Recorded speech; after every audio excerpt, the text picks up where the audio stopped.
Olá, eu sou Selene Refosco, esse é o programa Conexo e essa é a Rádio Página 2. Você pode ouvir a gente nas noites de quarta-feira ou a qualquer momento que você queira, pelos canais do YouTube, pelo canal do Facebook, radiopagina2.com.br. Se você quiser falar comigo, você pode falar através do Instagram, Selene Refosco. Hoje a gente vai conversar com uma pessoa que eu tenho uma grande curiosidade, que é a primeira pessoa dessas que eu tenho conversado que eu não conhecia anteriormente. Então tá sendo, tô conhecendo junto com vocês a Iti da Revoada. Eu vou contar como que a gente chegou a se encontrar e por que eu acho importante falar desse trabalho. Alguns anos atrás, eu não me lembro aonde exatamente, eu encontrei um produto que era talvez uma carteira, não lembro exatamente qual era o produto, e ele me chamou muita atenção, porque eu tive dificuldade em identificar de que material ele era feito, e porque ele era um produto muito bem resolvido. E manuseando e entendendo, eu descobri, eu entendi que ele era feito de câmara de pneu de bicicleta, mas ele não parecia. E essa dificuldade em entender o material de que ele era feito e a qualidade que esse produto tinha, me falou de coisas muito importantes. Me falou de um trabalho que era muito bem feito e que que valorizou uma matéria-prima que já não era mais nada. E essa ideia, para mim, ela traz duas coisas que são muito importantes. Uma é a força que um produto tem, né? Então, assim, de certa forma, eu te conheci muito antes de te encontrar através do que aquele produto falava. Então, tinha ali um registro de qualidade, um registro de uma intenção. E uma segunda ideia que eu acho super importante, que eu acho fundamental a gente discutir aqui nesse contexto de Conexo, é que era um trabalho muito bem acabado.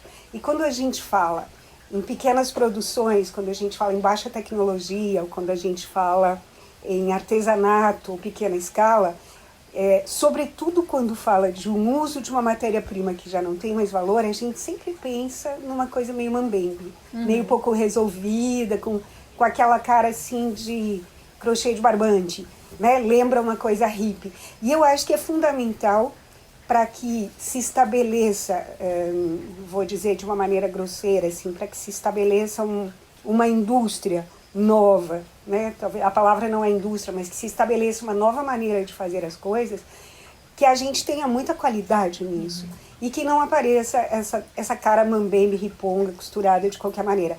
Então, eu acho que esse meu encontro com a Revoada foi marcado por essas duas percepções e é um grande prazer ter a Iti aqui agora conversando.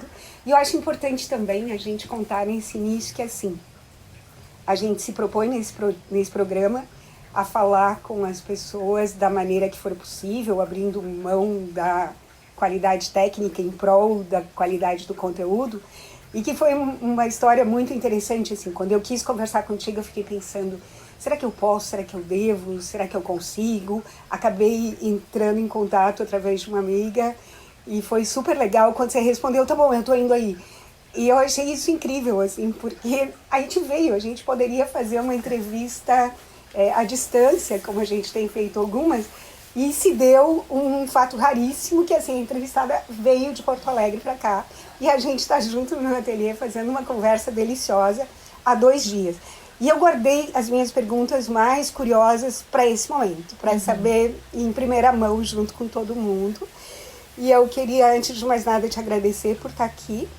E queria que você contasse pra gente quem que é a Iti e que história que é essa de Revoada. Como que isso começa, como que isso chega até agora. Conta pra gente isso desde o começo. Obrigada. Eu já começo emocionadíssima. Porque essa busca pelo slow fashion e por uma vida mais tranquila e mais slow de fato, ela se deu muito com a vinda pra cá também, onde temos um cachorro aqui do nosso ladinho, onde o ritmo e a busca estava bastante frenética por uma colocação de mercado e por estar frente a frente com talvez negócios convencionais, que a gente foi chegando também numa certa loucurinha mercadológica. E a pergunta sempre aparecia, e o slow? O slow existe? Ele está aí junto? E sim, ele existe, e a gente pode viver dessa forma que acreditamos, e eu posso sim sair de Porto Alegre demora 7 horas para chegar até aqui, pra gente poder ter essa, né, essa troca, que também eu entendia bastante relevante pro momento, assim. Então, começo muito emocionada e feliz pelo convite. Te contando, então, quem eu sou. Muito bem. E quem é este nosso filho chamado Revoada. São vários pássaros voando por aí. Eu sou formada em moda. Desde criança tenho esse contato com as roupas, com desfiles, com essa indústria mesmo do tecido, né? Eu era criança e meus vizinhos de fundo de casa, lá em Soledade, no interior do Rio Grande do Sul, eles tinham uma mini fábrica de couros. E aí sobrava muito resíduo desses couros. E eu pensava, gente, minhas Barbies estão feitas, porque eu posso criar vestidos de couro. E até o couro nunca foi um material que eu usasse, eu gostasse, mas era algo que existia e tinha ali em abundância. Que estava disponível. Estava disponível, exato.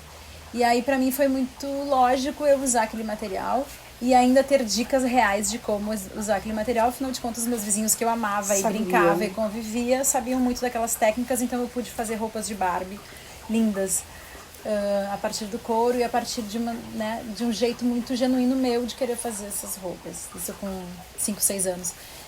E aí, minha família toda comerciante, com loja, meus avós tinham loja de confecção. Eu fui sempre amando estar nos desfiles, conhecer os estilistas, fazer os showrooms com a minha mãe. Isso é um hábito que segue até hoje, assim. E já logo me encaminhei no momento fatídico de o que você quer ser. Eu tinha ou a opção de ser bailarina ou estilista. E bailarina já lá pelos 14 anos eu já vi, não vai rolar, já então vamos pro estilo mesmo. Eu sempre gostei de me vestir de forma diferente, construindo minhas próprias roupas, pintando meus all-stars e aquela coisa toda. Fui clubber na adolescência. E aí então esse era o único caminho viável. E fui para Caxias estudar moda. E lá em Caxias eu já deslumbrei com o fato de gerar um produto e desenhar um objeto que pudesse interessar alguém. Então, eu já logo fui para a indústria calçadista, porque a região é bastante farta de indústrias coreiro-calçadista. E dentro dessas indústrias é que eu comecei a entender o quão perverso também era esse desejo de atingir alguém através de um produto. A criação do desejo. A criação do desejo. Então, há uma indústria de criação de desejo. Exato. Bem louco. Então, no início eu achava super legal alguém parar na frente de uma vitrine, olhar um produto meu e dizer, eu quero este produto. Isso me fazia um bem e ao mesmo tempo me modificava, mexia comigo de uma forma bem estrutural, assim, interna, assim. Que foi onde eu comecei a entender o que era criar esse desejo na pessoa. O que você estava provocando, de Exato. verdade. E junto com isso, o que essa indústria também estava gerando de excesso e de lixo todos os dias. Na medida em que produzia esses produtos e o lixo, o resíduo que esses produtos geravam. E foi aí que eu resolvi dar uma parada. Então passei um sabático, indo muito à praia e pensando o que de fato eu posso fazer dentro da moda, que é uma paixão, que seja algo mais coerente com o que eu acredito, né? Com menos excesso, respeitando os tempos, sendo de uma forma slow, né? Podendo se alimentar bem, podendo andar de bicicleta. Enfim. Assim, podendo se cuidar simultaneamente. Né? Exato. Eu acho que tem uma ideia que percorre, é uma ideia muito convencional desse momento, de que a gente apenas deve funcionar. Né? A gente não precisa se cuidar. É como se o cuidado pessoal fosse uma tarefa que nos sobrecarrega. Quando talvez seja exatamente o contrário, né? Quando a gente deva se cuidar e as outras coisas que a gente faz serão complementares. Exato. Né? Essa separação, trabalho e pessoa física, para mim nunca foi uma separação saudável. E eu sempre gostei de romper essas barreiras. E fazer da vida uma coisa só. E nesse momento foi que, em conversa com uma professora que eu admiro muito, que é a Ana Mary De Carli, lá de Caxias do Sul, uma doutora em semiótica e tal, ela me deu um livro dela, de semiótica, e me disse: siga trilhando o teu caminho da moda, porque eu tenho certeza que existem passarelas incríveis que tu pode brilhar. Ah, que bonito. E aí eu pensei, cara, tem alguma coisa na moda que eu posso fazer de forma coerente e interessante, que foi aí que surgiram os atendimentos de uma consultoria de moda consciente, onde eu fazia como personal stylist, ia na casa das pessoas e, enfim, reinventava as roupas delas, ao invés de comprar roupas novas, e fazia todo um processo de descoberta da sua individualidade através das peças esquecidas ou da memória das roupas. Então tinha um cuidado e uma troca incrível dessas histórias todas, né? Então aí eu comecei a entender que era possível fazer com... Então, nesse momento, você, sei lá, você conversava com a pessoa e tirava coisas do armário dela e refazia? Isso. E transformava. Transformava. Né? Transformava. Então, desde roupas de cama, então toalhas ou lençóis se transformavam roupas, vestidos de noiva, até, sei lá, uma calça que não servia mais, que a gente transformou numa saia, ou um blazer que virou uma blusa.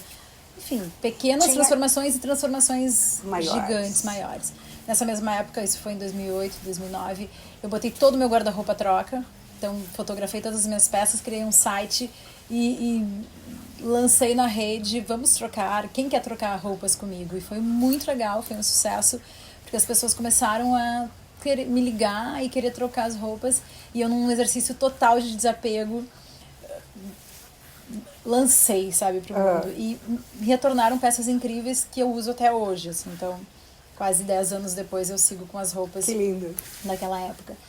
E aí, nesse momento, eu conheci a Adriana Tubino, lá de Porto Alegre também, minha sócia, querida amiga, que olhou para esse trabalho e disse, cara, que transformador, que potência. A Adri também é da moda? De vida. A Adri não, a Adri é publicitária. Na época tinha um estúdio de design onde ela, enfim, trabalhava em prol de marcas que muitas vezes ela não acreditava, né? Então, aquela coisa de vender um produto, vender um peixe que não é o seu, né? Tu não acredita necessariamente naquilo. E isso também incomodava bastante ela. Ela é vegetariana, enfim, todo esse desejo de vida não separada do trabalho, que eu acho que é algo que a nossa geração conseguiu romper legal, né? Porque a gente vem de um histórico de pessoas que dizem, não, eu não gosto do meu trabalho, mas tá tudo bem, é onde eu ganho dinheiro. E as pessoas até falavam uma coisa assim, eu não misturo. Né? As próprias empresas diziam, você não deve misturar a vida com o trabalho. Né? O trabalho é uma coisa, você vai, bate seu ponto e faz lá a sua coisa e depois você volta para casa. É uma ideia muito estranha, é uma ideia muito dividida, né? Isso. E essa divisão também começou a afetar ela. E aí, quando a gente se conheceu, através da Karina, que é minha namorada, que tá aqui com a gente hoje, ela disse, cara, vamos fazer alguma coisa juntas. Eu tenho uma vontade de fazer uma weekend bag, que é uma mala de final de semana, nessas bagagem de mão, e eu não encontro no mercado. Faz pra mim. Eu falei, eu faço. Isso era uma sexta-feira. Na segunda eu já apareci com um protótipo alfinetado. E você sabia costurar e fazer, e montar, e cortar, toda coisa? Eu sei, na medida em que eu faço as minhas peças sem um rigor de um resultado específico. Porque eu não tenho uma técnica de modelagem tão apurada. E também sem a ideia de uma velocidade industrial, certamente. Né? É um trabalho que... vai acontecendo. Eu diria que intuitivamente eu me dou bem com modelagem e com costura, mas não é algo extremamente técnico. É quase como se fosse assim a pilotagem. Eu sei, quando eu imagino uma peça ou uma história de arte, eu consigo executar ela de forma a botar em prática, né, o que eu estou pensando, meu sonho. Assim. Então, para mim é muito simples tornar material e palpável e tangível uma ideia. E aí quando... já chegamos nela. E aí quando eu apresentei esse produto pra Adri, 3 ou 4 dias depois, ela disse, cara, o que a gente vai fazer com isso? Na época ainda era com tecidos que eu tinha lá. E aí a gente começou a desenvolver a revoada bem, sabe, como a gente entendia que tinha que ser, de uma forma se frequentando uma vez por semana, desenhando. Então vamos ter um negócio? Vamos. E o que a gente quer desse negócio, né? Bom, primeiro a gente quer falar desse excesso que a gente gera. A gente sabia que queria empreender e ganhar dinheiro, daí ficou claro pra gente que a gente ia empreender juntas. E a gente sabia que queria trabalhar com esse excesso que a gente gera, porque sempre foi algo que nos incomodou muito, a quantidade de lixo que a humanidade produz, né? A Adri é da tua geração também. A Adri é um pouquinho mais velha, mas sim, da mesma geração. Tem essa mesma percepção. Uhum. E aí começou um trabalho hercúleo de encontrar materiais, né? Então a gente... De largada, vocês já tinham, quando vocês fazem a Weekend Bag, vocês já têm a ideia de que ele seja um negócio relacionado com containers, com bolsas, com acessórios, com alguma coisa assim, ou não? Ainda era uma coisa muito aberta? Não, nessa época já tinha o desejo de então partir para os acessórios, o que é bastante curioso hoje pensar, porque acessório nunca foi algo que eu tinha familiaridade, inclusive na época, porque eu sempre gostei de roupa. Uhum. E aí, de repente, eu estava proposta a lançar uma história de acessórios. A gente começou só com acessórios e depois evoluiu para o vestuário. Então foi bastante desafiador, porque eu não conhecia muito. Eu fazia calçados, mas que também é uma outra história, né? Um outro caminho de criação. E aí, em função desse desejo dela por uma weekend bag, é que tudo eu acho que tem uma questão nisso que me parece que é de necessidade. Isso. Né? Eu penso, tem várias coisas que eu gostaria de ter e eu não encontro no mercado. Né? Não existem no mundo à venda as coisas que eu gostaria. E essas coisas, em geral, elas... Quando você executa, elas viram um novo produto, assim, né? Elas abrem um caminho. E fez muito sentido ser uma weekend bag por entender o excesso que a gente estava gerando de excesso de tudo, né? Na época, e ainda segue assim, então excesso de lixo, excesso de objetos, excesso de roupa, excesso de produto de limpeza, coisa que você leva para lá e para cá. Excesso de bagagem, sabe? Então, vamos criar um produto onde a pessoa pode colocar o necessário ali dentro para viver bem, sabe? Para circular mais. Então, no início a gente pensava muito... Para carregar menos peso. Exato, a gente pensava muito nisso. Algo leve, que a pessoa possa circular e voar e visitar os amigos e, sabe, fluir na vida com o necessário. Então, sempre teve o movimento como uma palavra e um estado desejado, assim. E a Weekend Bag era um desses produtos que nos possibilitava isso. E aí a gente começou a entender, bom, o que a gente quer para nossa empresa, então? Bom, a gente quer que seja uma empresa do novo mundo, né? A gente quer que os produtos tenham design, então design sempre foi uma premissa muito real, assim. Não, a gente não quer fazer eco bag bege, eco bag chata bege. A gente quer ser foda no design e a gente quer atingir a pessoa antes dela saber a história. Sim. Que foi o que aconteceu contigo, então por isso que eu me emocionei comigo. quando tu disseste que me conheceu com o produto. Porque, cara, no início eu não tinha noção. E é impressionante a força que isso tem, né? Porque o produto se destaca no meio de um monte de outra coisa e fala assim, olha só, eu venho de um lugar que tem uma opinião sobre o mundo, né? Você entende isso imediatamente quando entra em contato. E eu gosto muito dessa relação que acontece das coisas com as pessoas. E aí a tua fala tá na coisa, né? Eu gosto o quanto essa coerência perdura nos objetos, né? E chega até o outro. Então ela atravessa espaços e chega e fala, olha, eu vim para dar um recado. Eu acho isso muito legal. E isso só aconteceu em função do quanto a gente gestou esse projeto também, que é uma outra coisa importante da nossa história. A gente ficou 3 anos gestando ele e fazendo ele da melhor forma possível, que a gente entendia a melhor forma possível para o momento. Por isso que ele nasceu já todo redondinho. Então coerente. depois, e coerente, né? Então a gente já nasceu uma empresa social, que depois a gente foi descobrir isso. Acho que eu posso entrar um pouquinho e te contar, contar tudo. Como aconteceu então esse primeiro momento. Claro. Assim que a gente descobriu que queria ser um negócio sustentável, que queria usar então material, entendendo esse nosso excesso de lixo que a gente gerava, a gente entendeu. É lá que a gente vai descobrir qual é o nosso material, né? Então eu acho que aqui já tem uma decisão fundamental, né? Que assim, de não... trabalhar com o novo é sempre muito mais fácil, né? Você escolhe numa cartela e você trabalha com pedaços grandes e você corta do jeito que você quiser.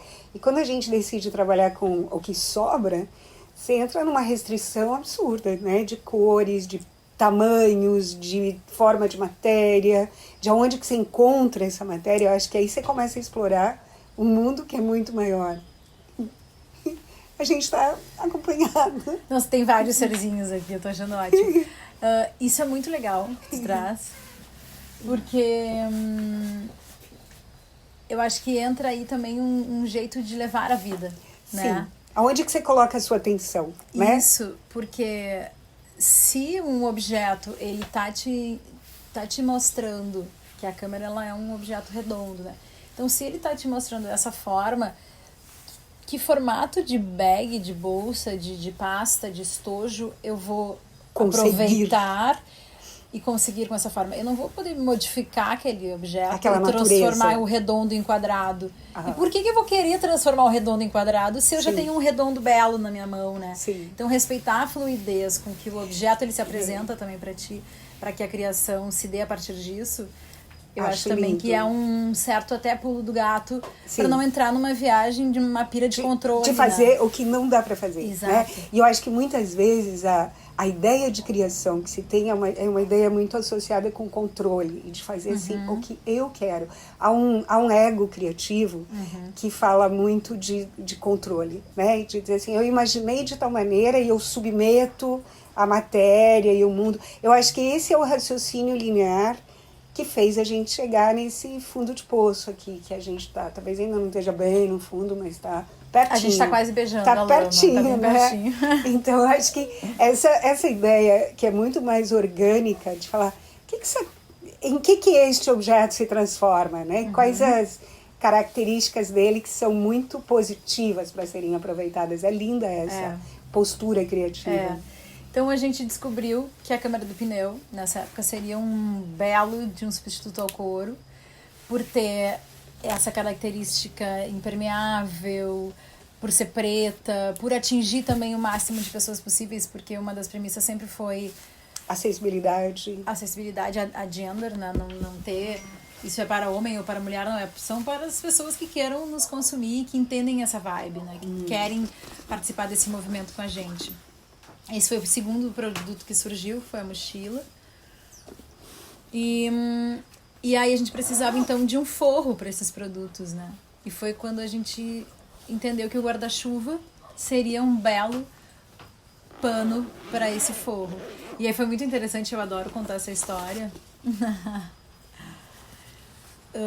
No dia que a gente pensou no guarda-chuva, caiu uma chuva torrencial lá em Porto Alegre. Mas assim, não foi pouco. Foi quase o que está acontecendo aqui. Não parava de chover, e choveu muito forte. E aí eu disse, Adri, eu vou sair a cata desses guarda-chuvas para entender se é um objeto que sobra de fato, né? Porque uma coisa é a gente querer, outra coisa é ser viável, né?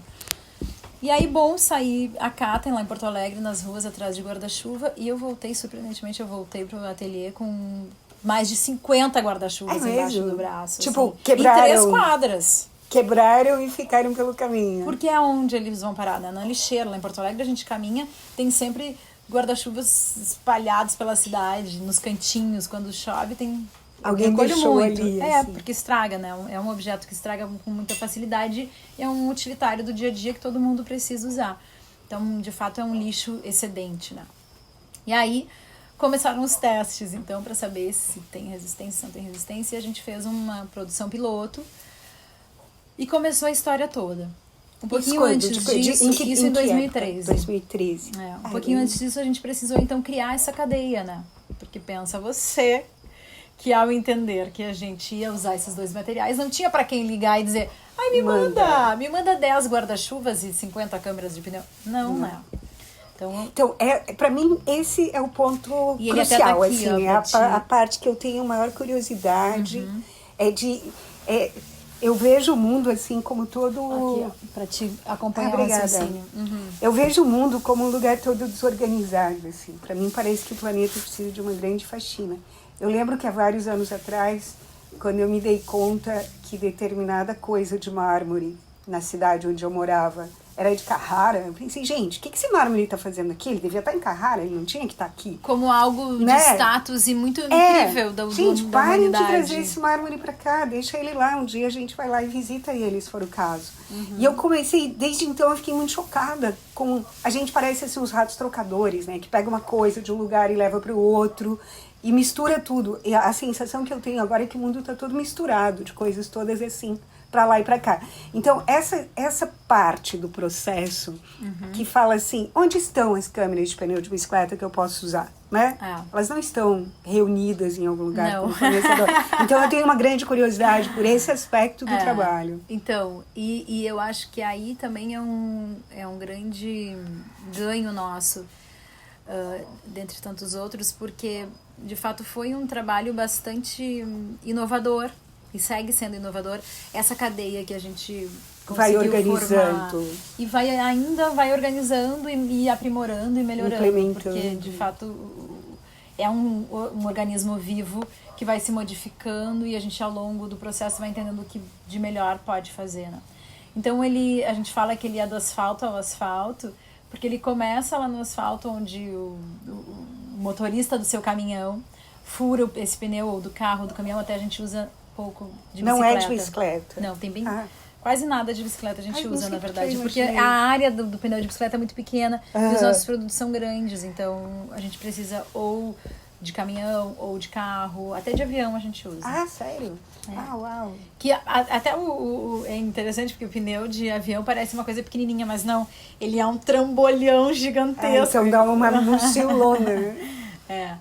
E aí a gente começou a bater de borracharia em borracharia e dizer, olha, a gente tem um projeto assim, tu topa nos vender a tua câmera? Ele disse, por favor, me compra, porque é um passivo ambiental gigantesco que fica por anos e anos e anos, né? Entende-se que tanto um guarda-chuva quanto uma câmera de pneu demora 500 anos para se decompor, mas não sabemos porque ninguém... Sim, não passaram 500 anos, Não passaram 500 anos e a pessoa ali observando a decomposição disso, né? Então a gente sabe, é um material químico, né? Petróleo transformado. Então, bom, começamos a bater nesses borracheiros. Tinha uma pessoa que ia, recolhia essas câmeras, levava para um outro espaço para lavar. Aí, guarda-chuva. Bom, para onde vai os guarda-chuvas de Porto Alegre? E foi surpreendente entender o quanto a nossa cidade ela é avançada na coleta seletiva. Hoje, Porto Alegre é uma das principais capitais em coleta seletiva. Que interessante. 100% das ruas são atendidas e todo o nosso lixo, quando a população consegue colocar, né, na rua, no dia estabelecido, o caminhão passa, pega e vai para as unidades de triagem.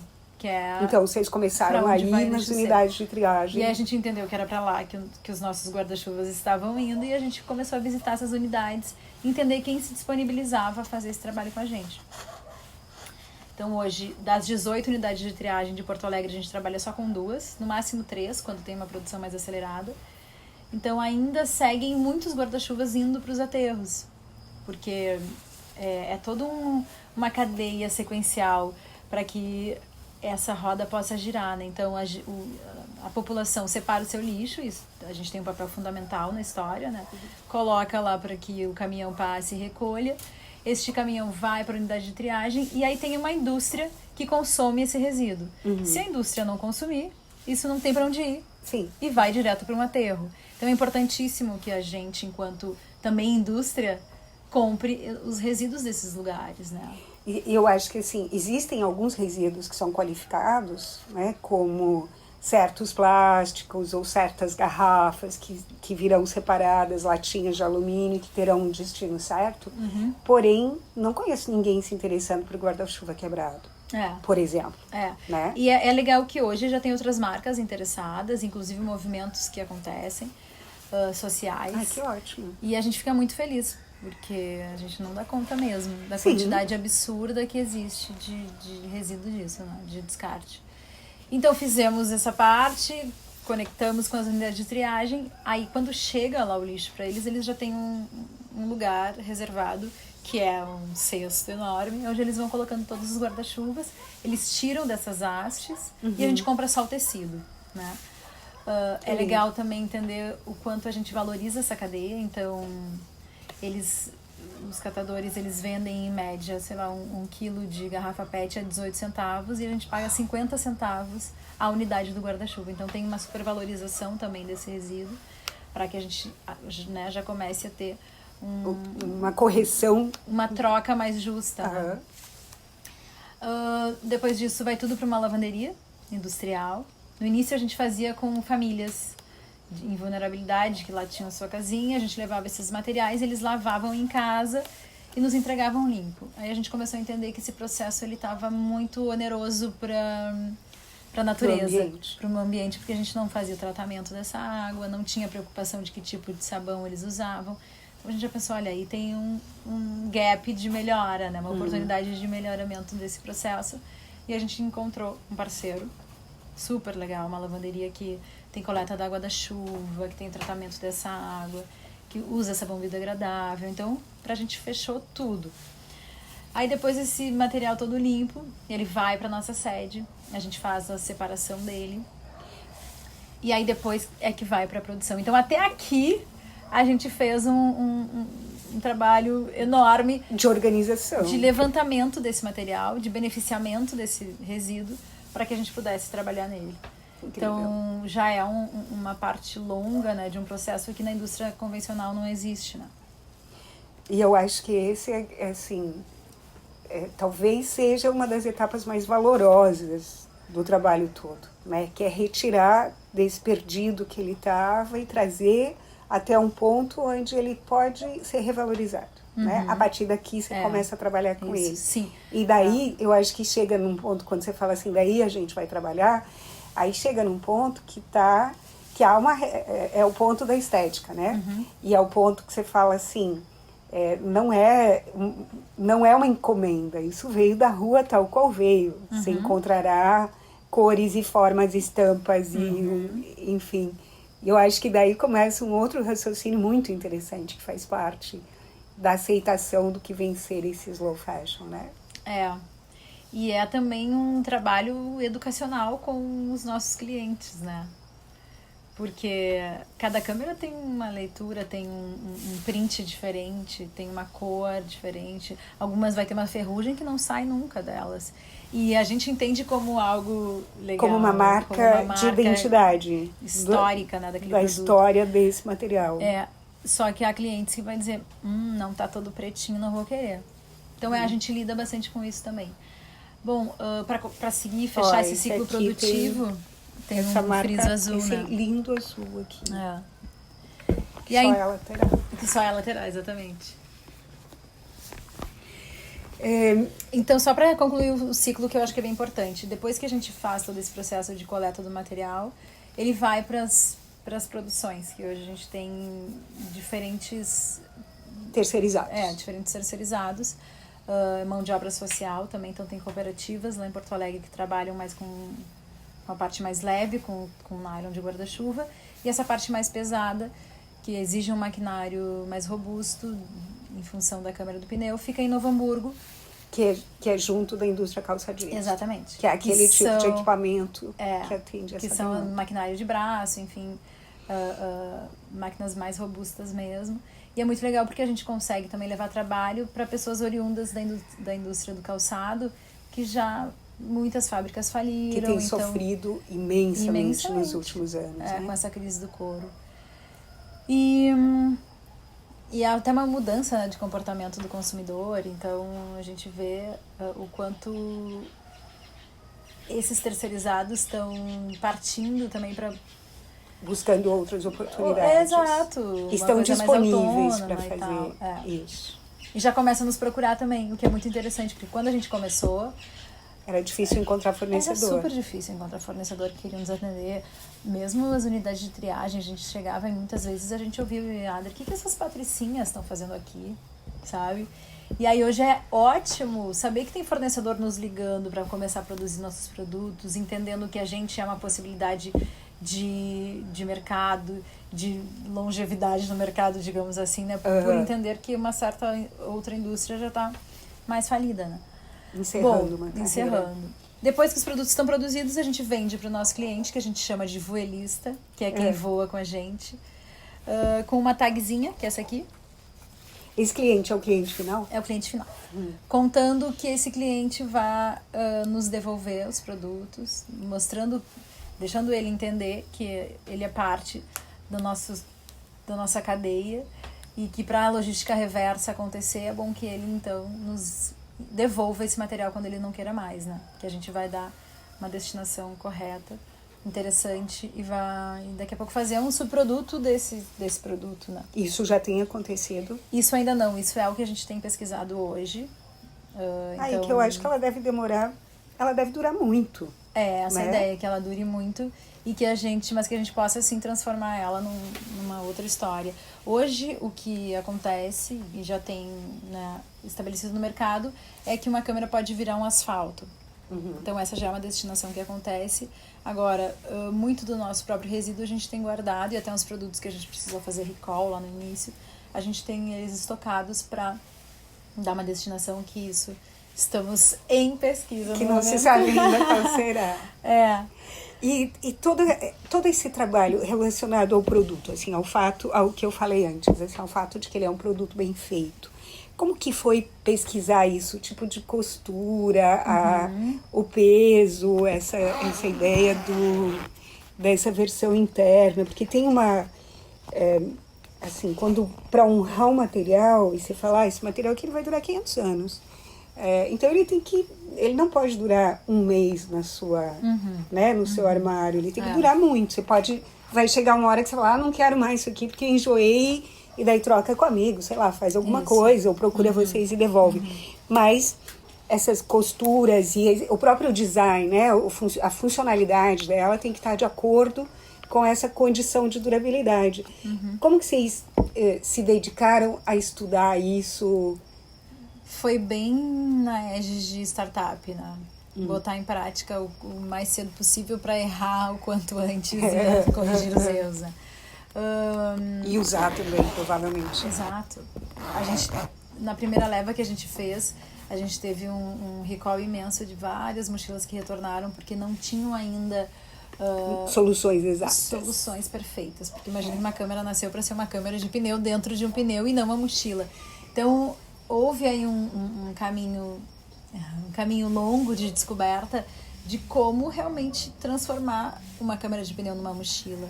Quais tipos de acabamento, de reforço, né, há que se ter. Quanto peso elas poderiam suportar. Exato.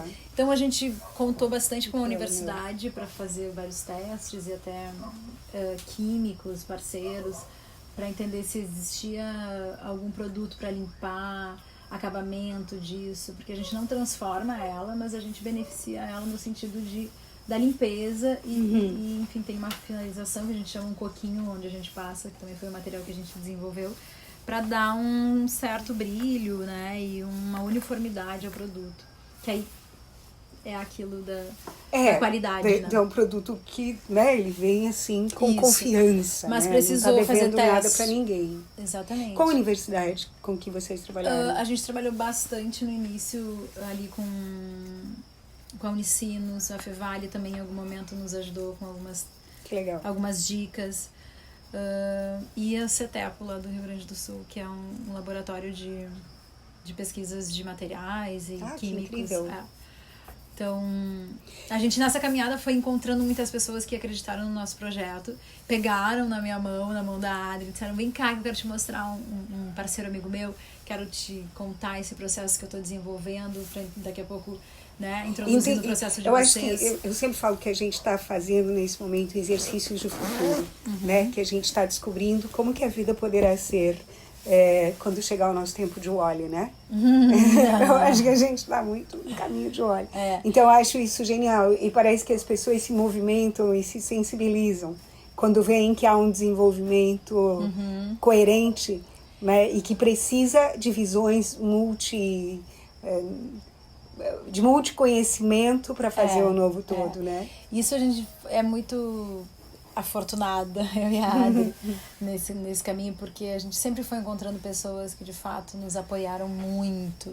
Tem pessoas que estão até hoje, desde o nosso início até hoje, nos aconselhando e prestando o ombro para chorar de vez em quando a coisa está muito difícil, sabe?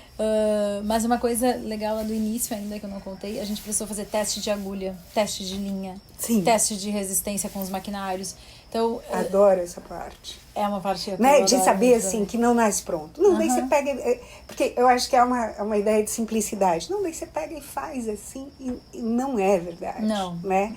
As coisas não são simples. E elas... Tem o seu tempo de pesquisa, de e tem tempo de aprimoramento. cura, e tem esse nível de detalhe, que há uma agulha específica, né? Há que uma vai... ponta de uma agulha específica, sabe? Sim. É no micro detalhe. Há uma gramatura de linha específica, há uma titulagem de linha específica, há uma ponta de uma agulha específica. Isso é incrível. Há uma forma de costurar específica. Então, haverão muitas pessoas a contribuir com um processo como esse. Isso. Que lindo. E aí hoje, então, a gente vende aos nossos voelistas, cliente final, em lotes especiais no site. Isso era outra coisa que eu queria perguntar. Vocês não têm, assim, um estoque, né? Uma produção com estoque. Então, acho que isso, em relação à indústria convencional, também é uma coisa muito interessante, que a gente tem observado muitas dificuldades na geração de estoques imensos, na geração de coleções, sobreposição de coleção, e uma quantidade que vai se avolumando de coisas e que depois viram outros grandes problemas, né? Então aqui é uma inversão, assim. Primeiro uma demonstração do interesse das pessoas em comprar isso. A gente já testou vários formatos. Então a gente iniciou tendo um e-commerce da marca, onde a gente vendia, tinha um estoque e vendia. Aí a gente viu que isso não era interessante, porque gerava muito trabalho, gerava muito custo, um fluxo de caixa enorme para a gente conseguir produzir e depois vender. Então não era de fato saudável e nem sustentável, né? Então a gente foi começando a entender essas relações também de consumo, do consumidor, novo consumidor, o novo voelista aí, né, que estava com a gente, como ele se comportava, o que ele estava querendo, né? E a gente passou a entender os lotes como um lugar de possível para uma venda mais sustentável. Então, a ideia hoje é que as pessoas entrem no site, se inscrevam quando querem comprar um produto da Revoada, e quando a gente abre um lote, a gente avisa, tem um lote novo acontecendo, entra lá no site e compra. Então a pessoa compra, a gente produz e entrega, né? A gente já testou ter também lotes para venda, ter um mini estoque para a venda desse lote, para que a pessoa possa receber com mais antecedência. Mas eu acho que a gente está agora partindo para esse momento só on demand mesmo. Então, talvez vão ter até lotes mais espaçados, mas a ideia é que a gente possa colocar o cliente também num lugar de pensar sobre essa compra, sabe? Então, eu quero mesmo esse produto, precisa mesmo. eu preciso, o tempo de juntar um dinheiro para comprar o produto, porque a gente também é bastante questionada com relação ao preço. A mochila, por exemplo, hoje a gente vende a R$398. Claro que tu encontra produtos mais baratos no mercado. Certamente. E aí eu gosto sempre de falar de onde vem esse preço, porque a gente se acostumou a pagar pouco pelas coisas, né? A gente se acostumou a pagar R$10 por um vestido. Sim, isso não é legal. Ou por um guarda-chuva que vai quebrar na primeira ou na segunda usada, né? E eu acho que a ideia do barato é uma ideia tão falaciosa, assim, ela é tão fake. Não existe barato, né? Barato é a consequência que a gente está vendo com relação ao ambiente, etc., é caríssima. E claro que não necessariamente tu pagando algo caro, tu vai estar pagando por qualidade. Eu acho que tem que pagar uma coisa correta, de obra interessante, uma coisa né? justa, então, né? Exato. É bom que a gente sempre saiba de quem a gente está consumindo. Então agora tem um movimento que é o Fashion Revolution, que traz essa pergunta pra gente, né? Quem fez as suas roupas? E é bom que a gente se questione de quem fez a minha roupa, da onde ela vem, que tecido é esse que eu tô botando em contato do meu corpo, né? E vai ter aspectos disso que não será necessariamente quem fez, mas quem coletou e quem separou e quem lavou, né? Como que é essa cadeia toda se rearticulando para trabalhar com isso que está sobrando, né? E acho que a gente está vivendo, de fato, uma grande revolução, né? Desse modo de consumo, modo de produção. Você percebe isso? Muito. De contato com outras marcas, outras iniciativas. Inclusive pessoas que estão no mercado convencional da moda, quanto convencional que eu digo no fast fashion, ou marcas convencionais, né? Que já estão há muitos anos na estrada, o quanto elas estão se sentindo impactadas por uma nova geração de consumidores que vem com outras intenções. Outro gás de consumo, mais local, mais fazendo, Mais botando a mão na consciente. massa, mais compartilhado, que é um movimento que a gente vê bastante hoje mundial acontecendo, da não posse para o compartilhamento, né? Então, as experiências, então as pessoas querem participar da fabricação da mochila, sabe? E é isso que a gente está vivendo, então a gente traz também o consumo para um lugar de troca, olho no olho, né? E de geração de experiências, Isso. de como isso poderia ser diferente, né? Iti, eu queria saber uma coisa, assim, como coleção, né? Eu não conhecia até pouco tempo a ideia de usar os materiais de guarda-chuva, que vai gerar um outro tipo de produto.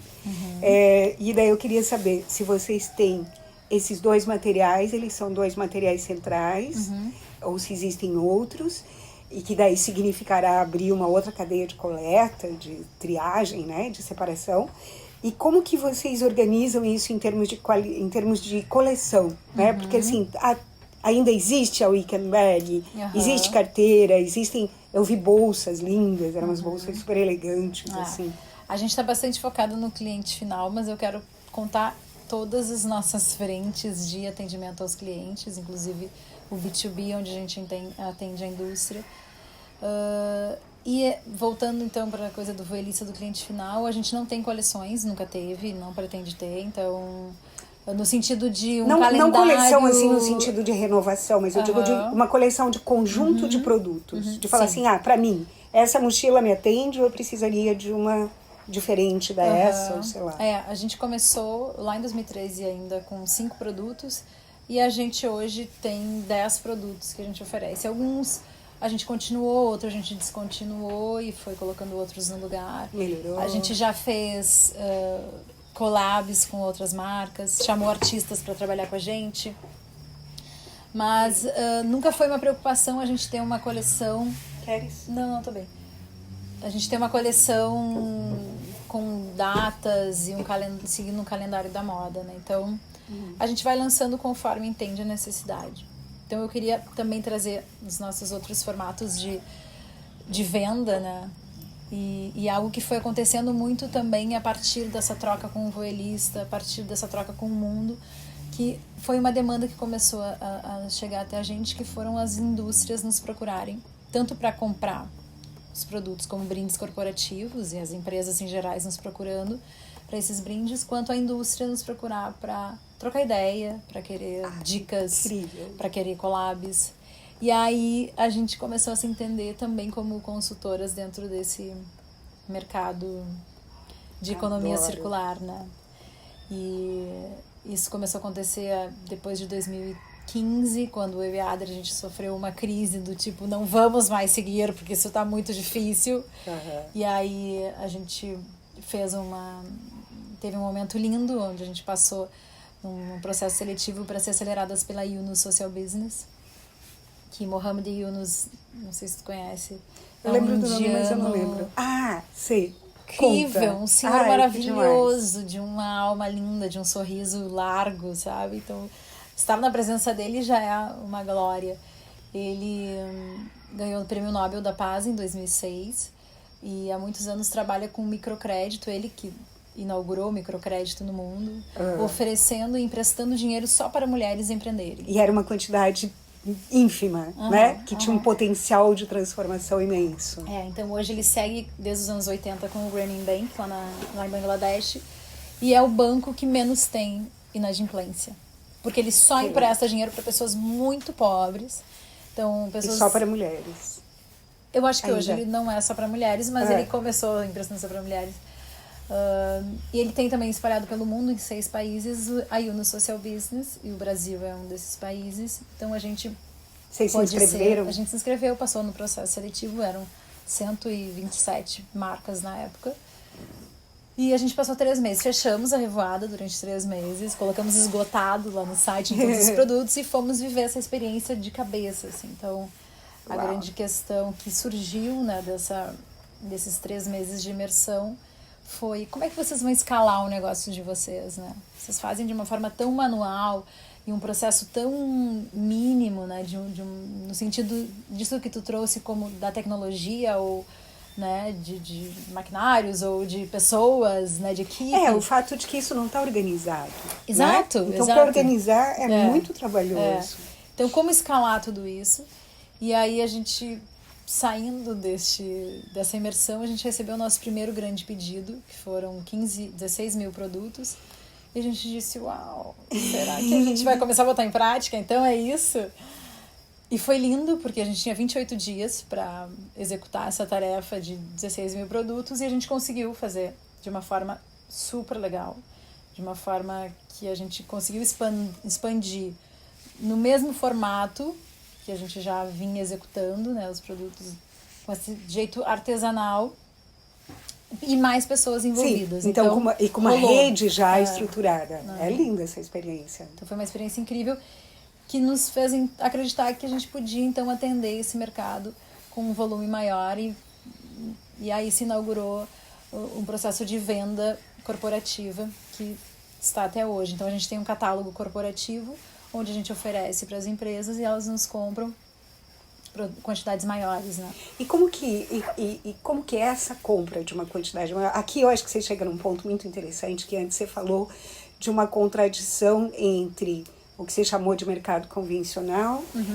com essa nova sistemática de produção, que em geral, quando você faz um produto assim e tenta vender no mercado convencional, haverá uma grande dificuldade, porque as pessoas não aceitarão essas diferenças de cor ou essas marcas que fazem parte desse produto. Como que lida com isso dentro dessa lógica de 16 mil peças que não serão idênticas? Esse é um grande desafio. Porque o cliente ele tende a não aceitar isso. Ele tende a não aceitar. Tende a não entender, inclusive. Então o que a gente faz é cercar o máximo possível de informações passadas para esse cliente, para que ele entenda, bom, eu não vou comprar um produto que vai ser todos iguais, todos vão vir com essa manchinha e todos vão vir com esse risco. Não. Então a gente mostra uma cartela de câmeras para ele. De diferenças. De diferenças de materiais. E procura deixar bem claro, né? Olha, tu estás comprando um produto com impacto social, com impacto de materiais ambiental e conta toda a história. E, na verdade, eu acredito que ele deva se apaixonar por isso para fazer esta compra exatamente por essa razão. Exatamente. A gente entende que a Revada é uma ação sustentável para essas empresas que nos contratam, né? Mais do que brindes corporativos. E isso se materializa em alguma interação de vocês com a empresa ou simplesmente o produto leva este conceito e entrega essa ideia? Então, a gente oferece as duas coisas. Tanto a venda corporativa, a partir desses brindes, quanto a consultoria através do Ação Reinvenção. E essa é,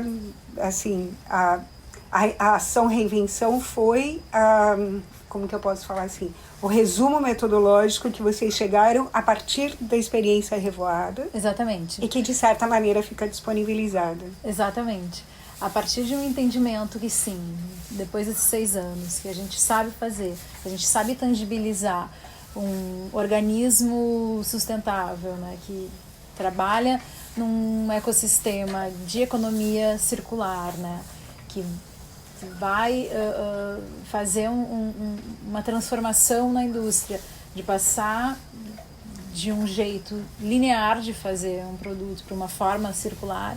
A gente entendeu que sim, a gente poderia levar esse conhecimento e esse impacto ampliado para a grande indústria.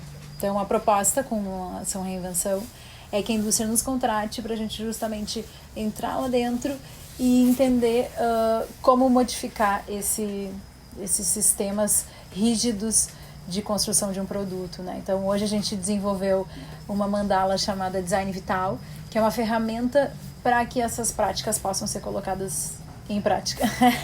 E você já tem experiências concretas Sim. relacionadas com essa grande indústria? Sim. Atendemos hoje a Yukon, que foi nosso primeiro cliente cobaia, e foi lindo quanto, através da Yukon, que é um braço da Renner, né, a gente pôde se exercitar neste papel de consultoras, né? Porque até então a gente sabia fazer produtos e botar em prática esses conceitos na revoada, né? E aí, a partir do momento que a gente foi aceleradas pela Yunus e a indústria começou a nos chamar para esse lugar de ser uma inspiração, é que a gente foi, então, fazer o tema de casa e estudar e se preparar para esse momento. Então fez até entender o que tinha acontecido, exato, como tinha acontecido. Nomear, né? Porque até a entrada da Yunus em 2015 na nossa história, a gente não sabia que a gente era um case de economia circular. Então amigos começaram a nos colocar nas palestras como um grande exemplo e a gente nem sabia, né? Então foi tão engraçado o dia que a Adri me mandou um WhatsApp dizendo: olha isso aqui, é isso que a gente está fazendo, que massa. E eu, uau, a gente é isso mesmo de uma forma muito intuitiva.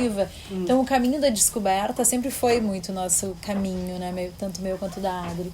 E aí hoje a gente está indo mais por um caminho do conhecimento, entendendo quais são esses conceitos, né? Na prática, indo atrás de informação. Então hoje a gente está realmente muito engajada estudando economia circular. De toda a Revoada está fazendo um curso em economia circular.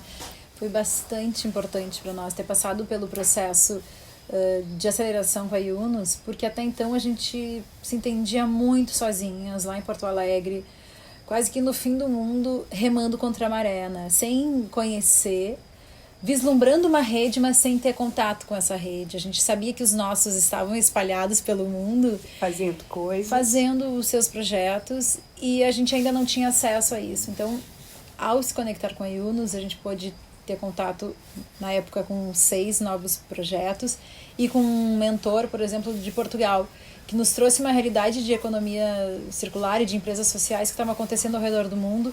Isso nos ampliou a mente de uma tal forma que a gente começou a se sentir mais integrado, né, com esse todo. Isso trouxe uma consciência de quem era a Revoada. Exatamente. E da importância que esse trabalho tinha dentro de um contexto de experiências mundiais. Exatamente. Que bárbaro. Que de fato o que a gente fazia era um negócio social, que a gente estava impactando que fazia sentido continuar fazendo. Que fazia sentido continuar fazendo, porque era algo que a gente já estava se questionando pela dificuldade dos materiais, pela dificuldade na venda, enfim, por todo o processo. Parecia que era uma coisa que só vocês queriam.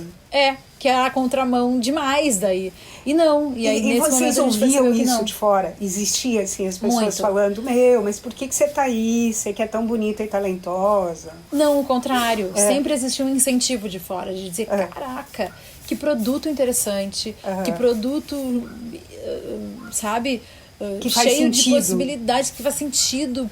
Vocês são demais, sigam. Então, um incentivo externo. Tanto que a gente brinca que a nossa fama sempre foi maior do que as vendas propriamente dita. Porque as pessoas sempre, ao entender, pegar uma jaqueta na mão, como essa que a gente está segurando, e saber que ela foi um guarda-chuva, isso sempre causou muito na vida das pessoas. Do tipo, porra, um lixo pode se transformar num produto de moda? Sim, ele pode.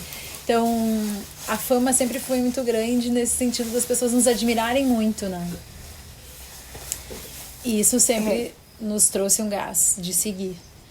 Então, E aí nos colabora acrescentando metodologia, fazendo as perguntas certas, como que processo... ela atua em vocês e como vocês passam a atuar a partir disso. Perfeito. Foi muito interessante porque dentro dessa imersão que a gente fez na Yunus, nessa aceleração que a gente fez com a Yunus, a gente pôde olhar para todas as frentes do negócio, desde a parte administrativa, passando pela comunicação, parte produtiva, com um olhar social, né, de empresa social, de impacto. E foi demais, porque eram especialistas do Brasil inteiro, com um super know-how de mercado, nos dando as dicas certas e fazendo, de fato, as perguntas certas, que uma delas foi como escalar o negócio. A gente pôde fazer o tema de casa bem feitinho durante esse tempo e buscando os parceiros, entendendo essa capacidade produtiva para poder escalar e para poder, né, atender um mercado todo aí sedento por nós. Escalar significa multiplicar esse aprendizado e essa experiência que vocês tiveram durante 6 anos e deixá-la disponível para um grupo muito maior. Exatamente. Né? E, na verdade, multiplicar com o mesmo padrão de qualidade do micro, do pequeno, né?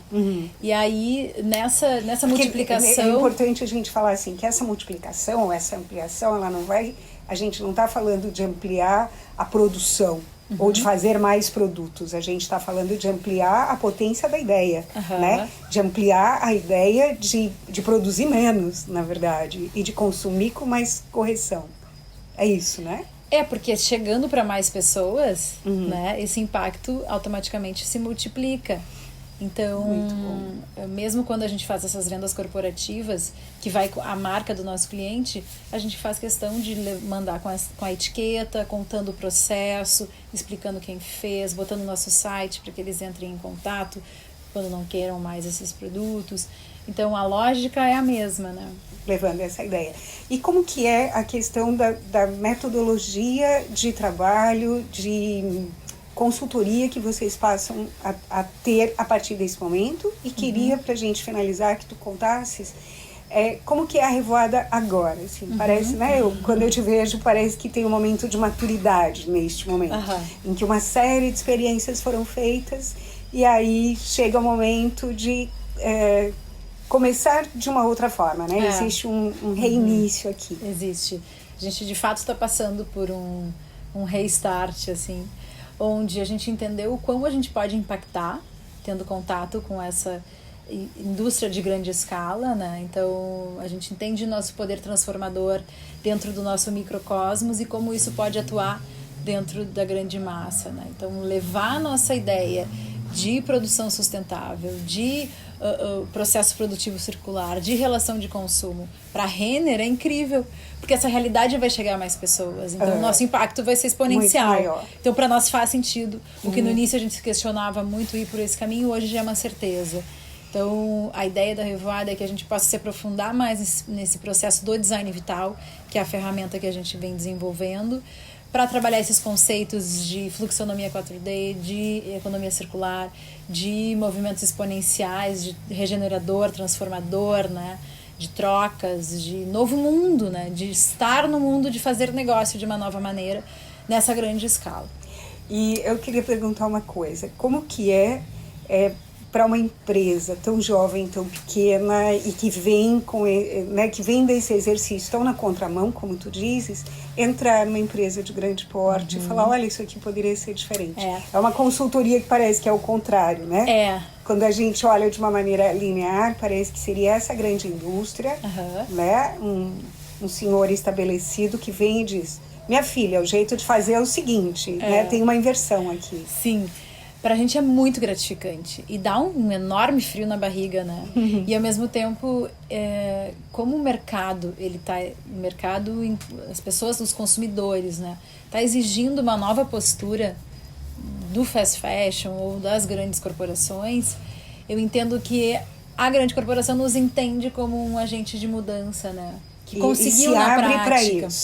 Que conseguiu na prática tangibilizar esses conceitos e pode ajudá-lo a fazer essa transformação, né? Claro que a gente ainda não fez um processo completo, a gente não chegou ainda para a Renner e ajudou a Renner a passar de um processo produtivo linear para um circular. Entendi. Isso ainda não aconteceu na prática e acredito que logo acontecerá. Dentro de uma escala menor, que foi a Yukon que a gente atendeu, muitas transformações aconteceram. Desde uma coleção cápsula que agora já está rodando, pensamentos internos, porque as grandes transformações também elas passam por uma mudança de mindset interno para depois passar, para isso chegar até o consumidor, né? Então a gente acredita também que o caminho ele é lento e paulatino. Exato, e né? E as Step by step. Transformando. A transformação não é assim, né? Ela não é momentânea, ela é uma coisa que acontece durante muito tempo. E é super prazeroso também a gente se entender nesse lugar de levar adiante uma realidade que pra gente ela é totalmente possível e vai multiplicando. E vai multiplicar. E aí daqui a pouco não é uma realidade só nossa, é também do nosso cliente, né? E é uma realidade do mundo. E o que falta a gente falar sobre a Revoada, ou sobre a IT, ou sobre a Adri, sobre vocês? Talvez o quanto a gente se coloca à prova dos nossos próprios desejos, sabe?